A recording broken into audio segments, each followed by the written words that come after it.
오늘의 주요 뉴스입니다. 미국 대선 마지막 경합주 3곳에서 바이든 후보가 모두 초박빙 격차로 역전에 성공했습니다. 조 바이든 민주당 후보는 선거인단 300명 이상을 확보하는 길로 가고 있다며 승리를 확신했습니다.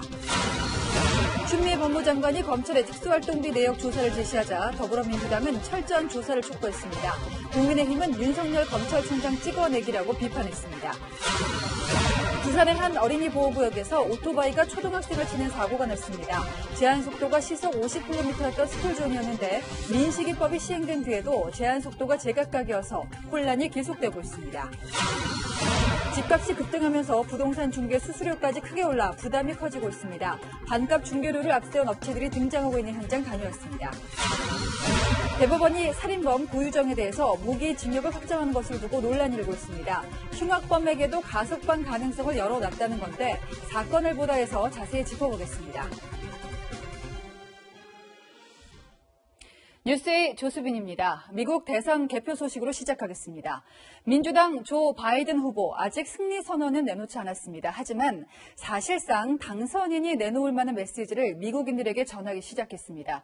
자, 곧바로 워싱턴으로 가보겠습니다. 김정환 특파원, 바이든 후보가 승리 선언 대신 화합을 촉구하는 메시지를 보냈죠? 네, 그렇습니다. 초경합주 개표가 여전히 진행 중인 가운데 바이든 후보는 승리 선언 대신에 이 화해와 인내를 강조하는 대국민 메시지를 내놨는데요. 함께 그 목소리 들어보시죠. We may be opponents, but we're not enemies. We're Americans. 네, 들으신 대로입니다. 바이든 후보는 또 이 모든 표가 개표될 때까지 기다려야 되고 이를 막으려는 시도를 막겠다면서 트럼프 대통령에 대한 견제구를 날렸습니다. 이 개표가 지연되는 것은 민주주의 과정일 뿐 이 트럼프 대통령 측이 주장하는 대로 어떤 부정적인 선거가 이루어지는 것이 아니라는 점을 거듭 강조하는 것이고요. 또 바이든 후보는 코로나19 극복과 또 경제 회복의 메시지를 내면서 사실상 당선인으로서의 행보를 이어가고 있습니다. 이 펠로시 하원 의장도 바이든 후보에 대해서 이 당선인이라는 표현을 오늘부터 쓰기 시작했는데요. 한편에서는 당선인의 축하 파티를 지금 현재 바이든 캠프 측에서는 또 준비하는 것으로 알려졌습니다. 다만 관계자들에게 지금 묵고 있는 호텔에서 일단 다음 주 초까지 대기하라는 내부 메시지가 전해진 것으로 알려졌습니다. 네, 지금 짚어본 것처럼 바이든 후보가 사실상 당선인 행보를 보이고 있는 건데요. 트럼프 대통령이 반격을 할까요? 일단 지금까지는 대국민 메시지에 대한 즉각적인 반격은 없었는데요. 대국민 메시지 직전, 그러니까 수시간 전에 트럼프 대통령 SNS를 통해서 이 부당하게 대통령직을 주장하게 두지는 않겠다. 그래서는 안 된다면서 또 견제구를 날렸습니다. 또 캠프 측 역시 트럼프 대통령이 별도의 성명을 통해서 끝까지 싸우겠다는 의사를 밝혔는데요. 오늘 제가 그 트럼프 대통령 캠프 측에서 보낸 이 지지자들에 대한 메시지 성명서를 가지고 나왔습니다. 이 보시면요. 트럼프 대통령 함께 단결해야 된다는 메시지와 함께 이 온라인 지지 성명을 촉구하고 있습니다. 이 민주당들이 이번 대선을 훔치게 두지 않겠다 이런 메시지도 함께 담고 있는데요. 이 지지자들을 향해서 전면 불복의 메시지를 전파한 것으로 풀이됩니다. 지금까지 워싱턴에서 전해드렸습니다. 개표를 시작한 지 닷새째 미국 대선은 아직도 끝나지 않았습니다. 선거인단 270명을 확보하면 이기는데요. 현재 바이든이 승기를 굳히는 중이죠. 미국 방송사들이 집계한 현재 성적은요. CNN이 253대 213, 폭스뉴스는 264대 214. 폭스뉴스는 11명이 걸린 애리조나주에서 바이든이 이겼다고 선언을 했지만 CNN은 아직 접전지로 분류하고 있습니다. 자, 폭스뉴스 보도대로 바이든이 264명을 확보했다면 매직 넘버 270에서 단 6명이 모자랍니다. 그런데요, 딱 6명이 서부 네바다주에 걸렸습니다. 아직도 87% 개표가 가장 더딘데 볼까요? 바이든이 2만 3천 표 정도 앞서고 있습니다. 16명이 걸린 남부 조지아주로 가보겠습니다. 전통적인 공화당 텃밭이지만 바이든이 막판 역전에 성공했습니다. 뒤늦게 우편 투표가 쏟아지면서 상황이 급변했습니다. 우리 시간으로 어제 저녁 6시경 개표율 99%인 상황에서 바이든이 첫 번째 역전을 했고요. 하루 만에 0.1%포인트 앞서가기 시작했습니다. 현재 표차는 4,000표 정도로 더 벌어졌습니다. 거의 모든 지역이 바이든에 유리한 우편 투표 개표만 남긴 상황, 격차는 더 커질 것 같습니다. 자, 끝으로 펜실베니아주도 상황이 비슷합니다. 선거인단이 20명이나 걸렸습니다. 현재 개표율은 99% 거의 마무리가 됐고요. 바이든이 앞섭니다. 네바다, 펜실베니아, 조지아, 트럼프 대통령은 모두 역전을 해야 하고 바이든은 어느 한 군데만 가져오면 됩니다. 승부의 추는 이미 기울었다는 시각이 많습니다. 이렇게 판사를 쭉 읽어보면 트럼프 대통령이 왜 막판 소송전에 매달리는지 알 법한데요. 하지만 부정선거라는 일방적인 주장 말고는 뾰족한 증거가 없습니다. 연방대법원이 일부 소송 내용을 받아들였지만 그마저도 승패에 영향을 주기는 어려워 보입니다. 같은 공화당 안에서도 반발이 큽니다. 황아람 기자입니다. 주요 경합주에서 막판 역전당하자 전방위 소송 공세를 펼치고 있는 트럼프 대통령. There's tremendous amount of litigation generally because of how unfair this process was. It's a corrupt system, and it makes people corrupt even if they aren't. 제기한 소송들 가운데 연방대법원은 선거 당일이 지나 도착한 우편 투표를 무효 처리해야 한다는 트럼프 측의 요구를 일부 받아들였습니다. 펜실베이니아 선관위에 11월 3일 이후 도착한 우편 투표는 따로 분리해 집계하라고 명령한 겁니다. 바이든 후보 지지표가 많을 걸로 추정되는 우편 투표 3,000에서 4,000표를 집계해서 제외할 수 있는 길을 열어뒀지만 이미 99% 개표가 이루어져 2만여 표 격차가 나는 현재 상황을 뒤집기란 쉽지 않아 보입니다. 앞서 미시간 조지아주 1심 법원은 개표 중단 소송을 기각했습니다. 뒤늦게 문제를 제기했거나 투표 용지를 잘못 처리한 흔적이 없다고 판단한 겁니다. 20년 전 플로리다주 재검표 사태 때 부시 캠프의 소송을 이끌었던 베리 리처드 변호사도 트럼프 대통령이 승소해 결과를 뒤집을 가능성이 전혀 없다고 분석했습니다. 트럼프 대통령의 각종 소송에 대해 공화당 내부에서도 쓴소리가 나왔습니다. 밋 롬니 상원의원은 모든 표를 집계하는 게 민주주의의 핵심이라고 꼬집었고 레리 호건 메릴랜드 주지사는 트럼프의 주장은 터무니없고 부적절하며 끔찍한 실수라고 비판했습니다. 섣불리 트럼프 편을 들었다가 이른바 순장조가 될 수 있고 트럼프의 주장이 미국 민주주의를 뒤흔들 수 있다는 우려가 반영된 거란 분석입니다. 채널A 뉴스 황아람입니다.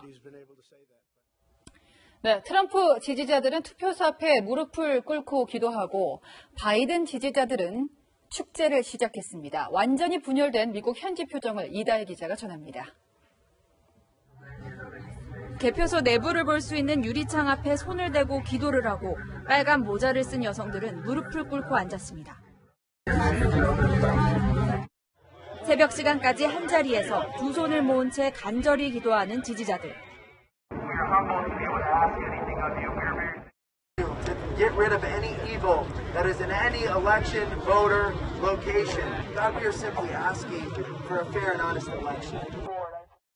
초박빙 상태에서 막판 개표가 진행 중인 네바다주 곳곳에서 트럼프 지지자들이 새벽까지 기도회를 열고 있습니다. 승부가 뒤집힌 애리조나주 곳곳에선 트럼프 대통령 지지자들의 반발이 더 거세지고 있습니다. 트럼프 대통령이 제기하는 부정선거 의혹이 지지자들의 시위 구호가 됐습니다. It's not just in the ballot box and the ballot counting, it's voter registration fraud. 반면 승리를 확신하는 바이든 후보의 지지자들은 뉴욕 도심에서 축제를 열었습니다.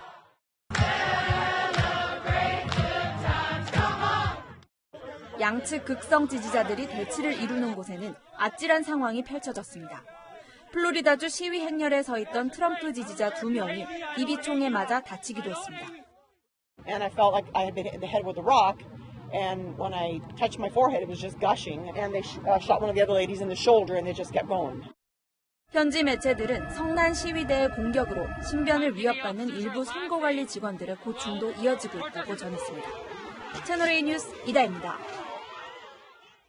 네, 정말 나무 늘보 같은 개표입니다. 양측 지지자들은 보시는 것처럼 지치다 못해서 화가 났습니다. 통합된 시스템으로 일사불란하게 개표를 집계하는 우리와는 너무도 다르죠. 어디에서 브레이크가 걸리는 건지 최선 기자가 짚어보겠습니다. 야구 경기 중에 한 발 한 발 홈을 향해 발을 내딛는 어린이에게 네바다라는 글이 적혀 있습니다. 타석에서 경기 속행을 기다리는 어린이는 미 대선 결과를 기다리다 지친 세계인으로 빗댔고, 네바다 어린이는 주변 시선에 신경 쓰지 않고 정확한 자세를 고집합니다. 둘러앉아 지폐를 세는 여러 남성들 가운데 유독 속도가 느린 남성이 주변 눈총을 받습니다. 미국인들이 개표율이 가장 더딘 네바다주를 꼬집는 패러디를 SNS에서 공유하고 있습니다.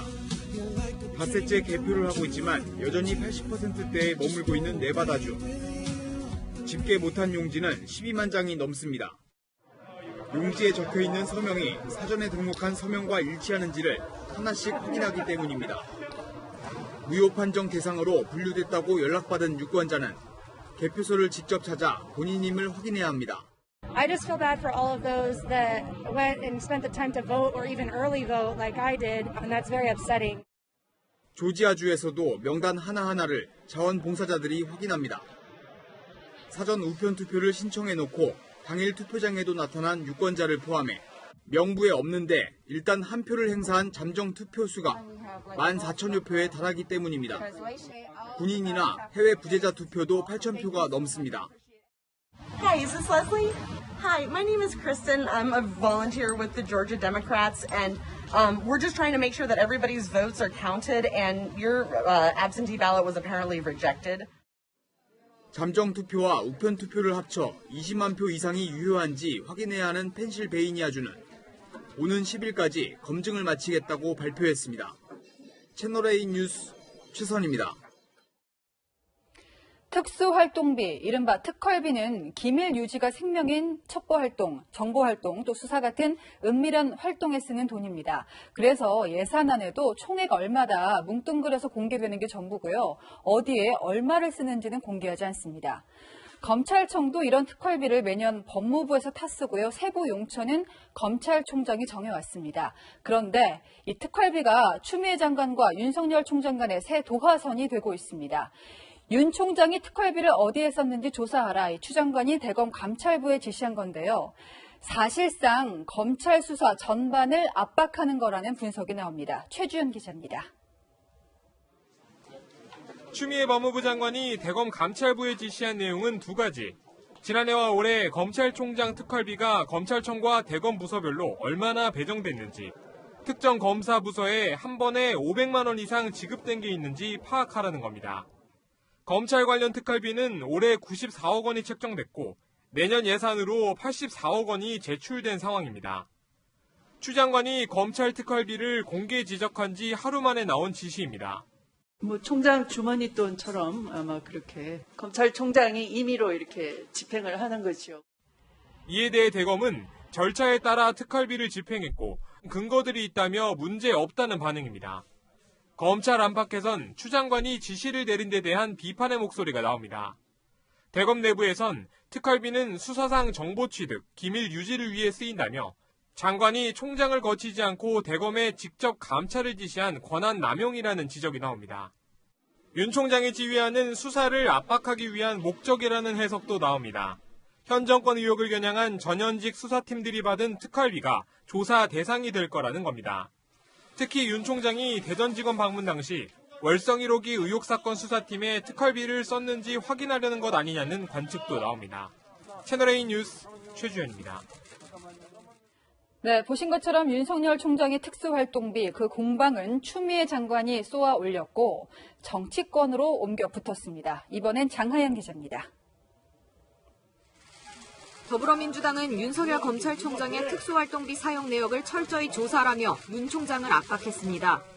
검찰총장은 자신을 위한 정치가 아닌 국민을 위한 공정하고 치우침이 없는 수사를 하는 자리입니다. 윤 총장이 특수활동비를 자기 돈 쓰듯 자신들의 측근에게 몰아줬다는 주장입니다. 지금 윤 총장이 대선에 나가니 많이 하고 있어요. 대선 후보가 대선 1년 앞두고 84억의 현금을 영수증 없이 집행을 합니다. 지금. 있을 수 있는 일이에요, 이게? 국민의힘은 특수활동비 문제 제기 하루 만에 조사 지시가 이뤄진 것을 문제 삼았습니다. 총장이 특활비를 주머니돈처럼 사용한다며 뭔가 문제가 있는 것처럼 해놓고는 바로 조사 지시를 내렸습니다. 그 의도가 얼마나 감정적입니까? 검찰총장을 찍어내려는 의도가 깔려 있다는 주장입니다.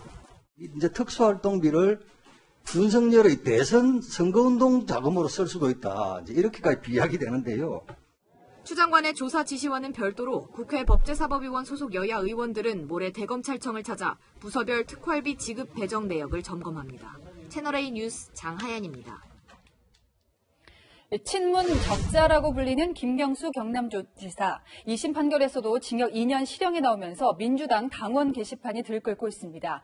김경수를 못 지키면 당을 해체하라, 이런 글까지 올라옵니다. 하지만 김 지사가 범죄에 연루된 사실은 이번 2심에서도 인정이 됐습니다. 민주주의 본질을 훼손한 선거 범죄에 대통령의 최측근이 가담했으며 그 대가로 공직을 제한했다는 게 판결문에 고스란히 담겼는데 민주당에서 일고 있는 이런 반발이 국민 공감을 살 수 있을지 의문입니다. 이현수 기자입니다. 김경수 경남도지사가 2심에서도 유죄를 선고받자 당원들이 당 소속 의원들과 지도부를 싸잡아 비판하고 나섰습니다.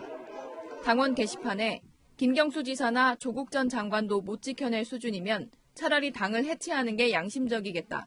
대통령 뒤에 숨어 선비처럼 고고하게만 있을 거면 총사퇴하라. 그따위로 할 거면 배지를 반납하라 등 김 지사를 지키지 못한 데 대한 불만이 쏟아졌습니다. 김 지사가 무죄를 선고받고 본격적인 대권 행보에 나서길 기대했던 친문 지지자들이 실망감을 드러낸 겁니다. 이낙연 대표를 향해서는 당대표는 뭐 하는 거냐, 이런 식으로 민주당을 운영하면 결코 대통령이 될 수 없다고 비판했습니다. 대법원 판단을 당에서 돕는다는 것은 한계가 있게 되죠. 그러나 이렇게 말씀드리는 것 자체가 원격 지원이라고 받아들여 주셨으면 좋겠습니다. 친문 의원들 사이에선 김 지사의 대선 출마 가능성이 여전히 거론되고 있습니다. 한 친문 의원은 대법원에서 무죄를 받고 출마할 수 있는 것 아니냐며 출마까진 아직 시간이 있다고 말했습니다. 친문 의원들은 정책과 예산을 통해 김 지사의 도정을 지원할 계획입니다. 채널A 뉴스 이현수입니다. 네, 이번 김경수 지사 판결이 길게는 대선, 가깝게는 내년 부산시장 선거에 어떻게 영향을 미칠까요? 여야는 부산 경남 민심 잡기에 사활을 걸었습니다. 강지혜 기자입니다. 더불어민주당은 부산 지역의 수건 사업 해결을 통해 김경수 악재를 만회하겠다는 전략입니다. 특히 동남권 메가시티 구축의 핵심인 가덕도 신공항 건설 추진에 힘을 싣고 있습니다. 동남권 관문공항, 가덕신공항에 대한 길이 또 열려가고 있다. 동궤도의 진입 직전이다. 이렇게 말씀드릴 수가 있겠습니다. 가덕도 신공항 관련 연구 용역 예산 20억 원을 증액하기 위해 김태년 원내대표가 비속어까지 써가며 국토부를 압박하는 모습이 포착되기도 했습니다. 이외에도 민주당은 부산항 북항 재개발 등 지역 사업도 적극 지원할 예정입니다. 민주당의 물량 공세에 국민의힘은 책임론으로 맞불을 놓고 있습니다. 오거돈 전 부산시장의 성추행 사건과 김경수 경남지사의 유죄를 집중 부각시키는 전략입니다. 민주당은 무능하고 무책임합니다. 예산을 받아놓고도 제대로 집행도 못하고 시장을 뽑아줘도 딴짓한다고 지금 부산시정은 완전히 실종되어 있습니다. 한 중진 의원은 부산시장에 이어 경남지사까지 큰 흠결을 드러낸 만큼 민주당 후보에 대한 도덕성 검증을 세게 할 것이라고 말했습니다. 가덕도 신공항 등 부산 지역 수건 사업은 여당과 마찬가지로 적극 추진하겠다는 입장입니다. 채널A 뉴스 강지혜입니다.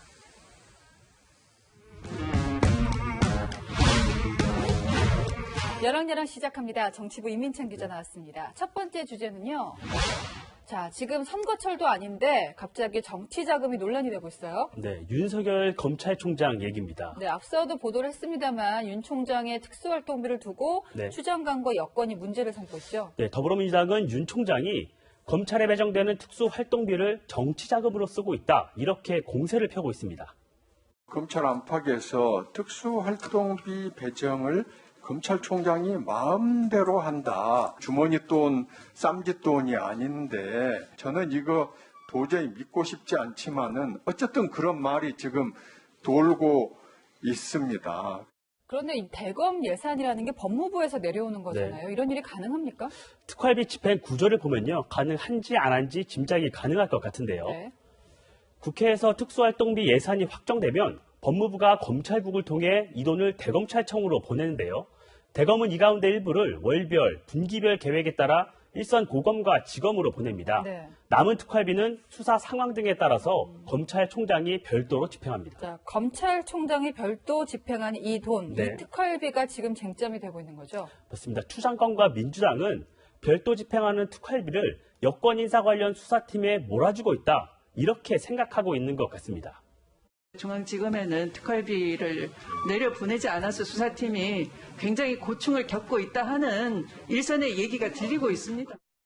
중앙지검은 추장관 측근인 이성윤 지검장이 있는 곳이죠. 자, 그런데 설사 특정수사에 특활비를 몰아줬다고 쳐도 네. 이 특활비를 어디다 쓸지 그 전권은 검찰총장한테 있는 거잖아요. 맞습니다. 근데 이걸 두고 정치자금이라고 비판하는 것은 좀 지나치지 않나 싶은데요. 그러니까 추장관과 여권은 여권 인사 수사에 특활비를 몰아줬다면 네. 이게 곧 정치 수사고 그 돈은 정치 자금이다. 이런 논리입니다. 하지만 특활비는 주로 계좌이체를 통해 전달되고 현금으로 줄 경우엔 수령 영수증을 받기 때문에 검찰총장이 개인적으로 몰래 쓰기는 쉽지 않습니다. 또 정치 수사가 아닌 살아있는 권력에 대한 수사라고 할 경우 예. 문제 삼기는 어려워 보이는데요. 그래서 국민의힘은 윤석열 총장 흠집내기 정치 공세라고 하고 있습니다. 특활비의 잘못된 사용도 없어야겠지만 정치적 의도가 있는 의혹 부풀리기도 없어야겠죠. 자, 다음 주제 보겠습니다. 또 추미애 장관이 나왔는데요. 추미애 나비 효과, 김경수 지사 2심 판결, 추미애 장관의 책임론이 거론되고 있어요. 드루킹 댓글 조작 의혹 사건의 수사가 추미애 당시 민주당 대표의 요구로 시작됐기 때문입니다. 댓글 조작단이 이를 확대 재생산하는 악의적인 프로세스도 진행되고 있습니다. 이를 방조하고 있는 포털에 그 책임을 묻지 않을 수가 없습니다. 지난 2018년이죠. 평창 올림픽에서 여자 아이스하키 팀 남북 단일팀이 구성됐잖아요. 네. 관련 기사에 3만 개가 넘는 댓글이 달렸죠. 이 가운데 정부 결정을 비판하는 댓글이 가장 많은 공감을 받았는데요. 네네. 그러자 추 장관은 여론 조작이라며 경찰에 수사를 의뢰한 겁니다. 그러니까 당시에는 이게 정부에 불리한 댓글들이 많이 달리니까 네. 여론 조작이다, 수사를 해달라 이렇게 요청을 했던 거군요. 근데 어제 판결 내용 보면은요. 2017년 대선까지는 댓글 조작단하고 협력적이었어요, 관계가. 그런데 2018년부터 김 지사랑 이제 드루킹이 돌아서게 맞습니다. 되거든요. 2심 판결문을 보면요. 드루킹이 김 지사에게 한 요청이 제대로 받아들여지지 않았기 때문입니다. 드루킹의 지인을 오사카 총영사직에 추천했지만 네. 청와대로부터 오사카 총영사는 어렵고 센다이 총영사직에 대해선 검토가 가능하다는 연락을 받은 건데요. 하지만 드루킹은 센다이 총영사직은 거절했습니다. 추미애 장관은 현재 여러 수사건의 수사 지휘권을 발동했고 특활비에 대해선 조사를 지시했죠. 예. 이 또한 어떤 결과를 가져올지 지켜봐야겠습니다. 오늘의 열왕야랑은 신중하게로 정해봤습니다. 네, 지금까지 열왕야랑이었습니다. 네, 다음 소식입니다. 똑같은 어린이 보호구역인데도 제한 속도가요. 어디는 시속 30km, 또 어디는 50km 제각각입니다. 어제만 해도 초등학생이 오토바이에 치였는데요. 이 고무줄 같은 제한 속도가 사고를 부추기고 있습니다. 홍진우 기자입니다. 횡단보도를 건너던 초등학생이 오토바이에 치인 건 어제 난 12시 반쯤. 오토바이는 보행 신호를 무시하고 달리다 사고를 냈습니다. 사고가 난 장소는 어린이 보호구역이지만 제한 속도가 시속 50km입니다. 다행히 아이는 크게 다치지 않았지만 학부모들은 터질 게 터졌다는 반응입니다. 어린이 보호구역인데도 제한 속도가 일반 도로와 차이가 없기 때문입니다. 상당히 불안감을 많이 느끼고 저기는 뭐 버스, 자동차 또 오토바이 이런 것들이 다 속도를 많이 달리는 구간이라 가지고 또 다른 초등학교 앞 어린이 보호구역도 마찬가지. 제한 속도가 시속 50km로 돼 있습니다. 제한 속도가 시속 30km 이상인 어린이 보호구역은 전국에 588곳. 인식이법이 시행되고 지난 1월 정부가 모든 어린이 보호구역 제한 속도를 시속 30km 이하로 낮추겠다고 발표한 뒤에도 변한 게 없습니다. 588개소에 대해서 좀 속도를 올해 안에 낮추고 그 결과를 저희가 받기로 했는데 아직까지 정확한 자료는 없어요. 현행법상 어린이 보호구역 속도를 시속 30km 이하로 제한할 수 있다고 규정돼 있지만 강제성이 없습니다. 통행량이 많은 도로의 경우 운전자들 민원도 거셉니다. 30km 이내까지 떨어뜨려야 되는 도로라면은 중간에 완충 속도를 둬서 무단횡단 방지 시설, 중앙분리대와 방호 울타리는 반드시 설치하는 게 맞다. 어린이 보호구역마다 제각각인 제한 속도. 아이들은 위험에 노출되고 운전자는 혼란스러울 수밖에 없습니다. 채널A 뉴스 홍진호입니다. 4중 추돌 사고로 차량 석 대가 완전히 불에 탔습니다. 대구에 있는 아파트에서 불이 나 1명이 숨졌습니다. 사건 사고 구자준 기자가 종합합니다. 오늘 새벽 3시 반쯤 대구의 17층짜리 아파트 1층에서 불이 났습니다. 자면서 그때 깨가고 보면 소리가 약간 나더라고. 내가 보기에는 여기가 붕붕 올라가더라고. 불이 나자 소방차 40여 대가 출동해 50여 분 만에 불은 완전히 꺼졌습니다. 하지만 불이 시작된 1층 집에 있던 20대 여성이 숨졌습니다. 또 이웃 주민 40여 명이 긴급 대피하던 중 1명이 계단에서 넘어져 크게 다쳤고 13명이 연기를 마셔 병원에서 치료를 받았습니다. 소방당국은 숨진 20대 여성이 살고 있던 1층 주방에서 불이 시작된 걸로 보고 있습니다. 승용차에서 시뻘건 불길이 치솟아 오릅니다. 오늘 새벽 5시쯤 천안 논산고속도로에서 4중 추돌 사고가 났습니다. 앞서가던 5톤 화물차를 그랜저 승용차가 먼저 들이받고 뒤따르던 승용차 2대가 잇따라 추돌한 겁니다. 또 사고 충격으로 불이 나면서 승용차 3대가 완전히 타버렸습니다. 하지만 차에 타고 있던 사람들은 사고 직후 안전한 곳으로 피해 인명피해는 없었습니다. 경찰은 첫 추돌 사고를 낸 그랜저 운전자가 음주 상태는 아니었다며 운전 부주의 등 정확한 사고 원인을 조사하고 있습니다. 채널A 뉴스 구자준입니다. 네, 수능이 코앞입니다. 자그마한 것도 신경 쓸 수험생들, 올해는 신경 쓸 게 하나 더 있는데요. 남영주 기자가 취재했습니다. 책상 밖으로 튀어나온 시험지를 손으로 받치거나 시험지를 접은 채 문제를 풀어봅니다. 다음 달 3일 치러지는 대학 수학능력 시험을 앞두고 비말 차단용 칸막이 책상을 미리 체험해보는 겁니다. 수능 시험장에서 학생들이 앉게 될 책상은 이런 모습인데요. 직접 앉아보니 마스크를 쓴 데다 불투명한 가림막 때문에 시야가 가려 답답합니다. 교육부는 코로나 방역을 위해 올해 수능 시험장에 가로 60cm, 세로 45cm 크기의 칸막이를 설치하기로 했습니다. 하지만 좁은 책상에 가림막까지 설치하다 보니 수험생들은 불편을 호소합니다. 불편하다고 생각하는 사람 손 들어보세요. 네, 9명 중에서 4명이네. 없던 게 있으니까 좀 이상하네. 오른손잡이면 이렇게 두고 하는데 막혀 있으니까 불편해요. 앞뒤로만 막혀 있고 좌우로는 뚫려 있어 방역 효과도 의문입니다. 쓸데없이 약간 돈만 낭비한 느낌이라는 얘기가 많았고 옆면이랑 윗면이 다 트인 상태에서 하는 건 효과가 별로 없다는 얘기가. 온라인에서는 가림막 책상에서 수능 보는 요령이 공유되기도 합니다. 수능 아크릴판을 지금부터 소개하도록 하겠습니다. 윗부분을 어떻게 하냐면 맙니다. 동그랗게 마세요. 급기야 청와대 국민청원 글까지 올라왔습니다. 가림막을 없애거나 시험지 크기를 줄여달라는 겁니다. 하지만 교육부는 완전한 방역을 위해서는 마스크만으로는 부족해 칸막이 책상이 불가피하다는 입장입니다. 채널A 뉴스 남영주입니다.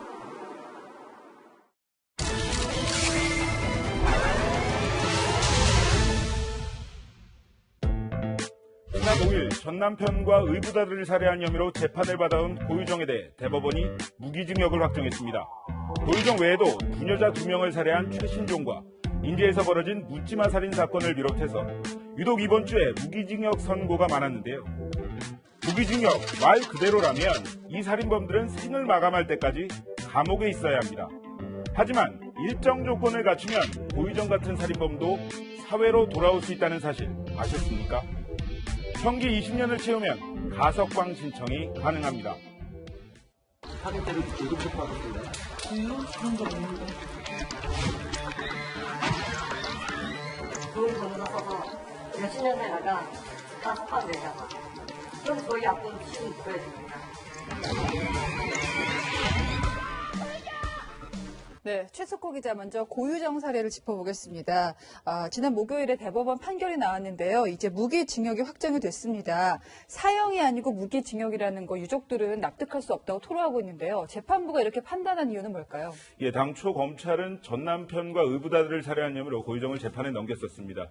앞선 1심과 2심에서도 검찰은요, 사형을 구형했었는데 네. 재판부에서는 모두 무기징역을 선고했습니다. 그렇죠. 대법원도 마찬가지였습니다. 전 남편 살해 혐의만 인정을 했는데 전 남편 살해에 대해서는 치밀한 계획범죄다 이렇게 판단을 했는데요. 네. 하지만 의붓아들 사망 사건은 무죄로 봤습니다. 그 이유가 형량을 결정하는 기준에는 상습성 여부가 포함되어 있습니다. 상습성. 그런데 고유정의 살인 범행이 전 남편 살해, 즉 한 건으로 결론이 나면서 사형은 피한 것으로 보입니다. 네, 의붓아들 사건이 무죄인 것도 짚어봐야 될 텐데요. 검찰은 고유정이 의붓아들 사망 전에 수면제를 구입했고 또 2달 뒤에 전 남편을 살해하면서 또 수면제를 쓴 것을 들어서 단순 질식사는 아니다 이렇게 주장을 했잖아요. 이게 인정이 안 된 거죠? 네, 그렇습니다. 고유정의 범행임을 입증할 결정적인 증거가 없다. 이 이유였습니다. 그러니까 고유정이 의붓아들을 고의적으로 압박해서 사망에 이르게 했을지라도 네.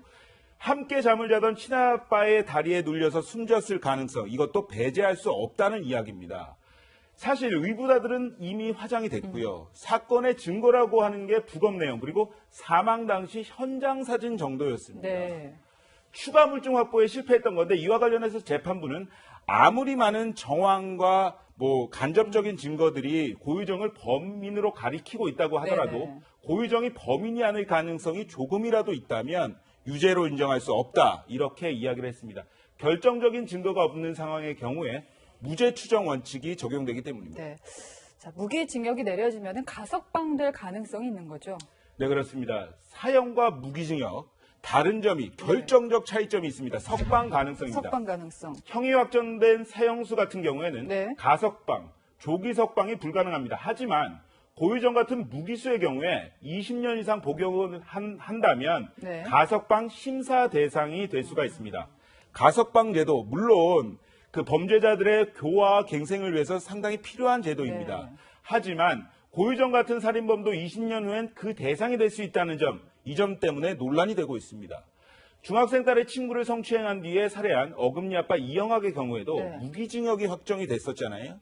그런데 이 이후에 사형을 선고해야 한다는 국민청원이 올라오기도 했습니다. 그 이유는 가석방 가능성 때문이었습니다. 네, 아무래도 끔찍한 범죄를 저지른 사람이 사회로 돌아온다는 것은 이제 공포스러울 수 있는 부분인데 실제로 가석방된 사람이 범죄를 저지른 이유가 일이 있습니까? 네, 있습니다. 예. 2017년 50대 남성이 동거녀를 살해한 혐의로 무기징역을 선고받은 일이 있었습니다. 그런데 이 남성 알고 보니 1989년에도 아내를 살해해서 무기수로 복역한 전력이 있었습니다. 네. 이 남성의 경우에 감형돼서 2007년 가석방으로 풀려났는데 네. 그런데 2010년 이전에는 20년 형기를 채우지 않아도 가석방 심사를 받을 수 있었습니다. 네네. 그러니까 이 남성 같은 경우에는 출소에도 똑같은 범죄를 저질렀는데 이것이 가석방을 너무 쉽게 해준 것 아니냐 이러한 지적이 나오기도 합니다. 그래서 최근에는요 흉악범에 대해서 무기징역을 선고하더라도 단서를 붙이는 경우가 있는데요. 네. 이 사람이 대표적입니다.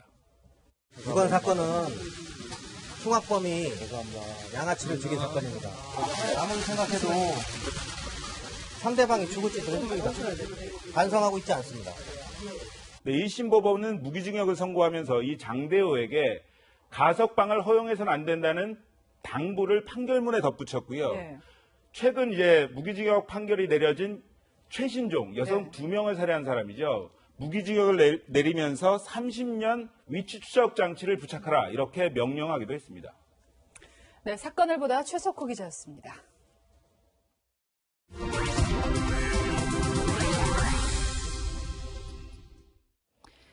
세입자들이 전세난에 지쳐버렸고 아예 집 사버리자 마음을 먹으면서 김포와 부산 이렇게 규제를 비껴간 지역까지 아파트 값이 훌쩍 올랐습니다.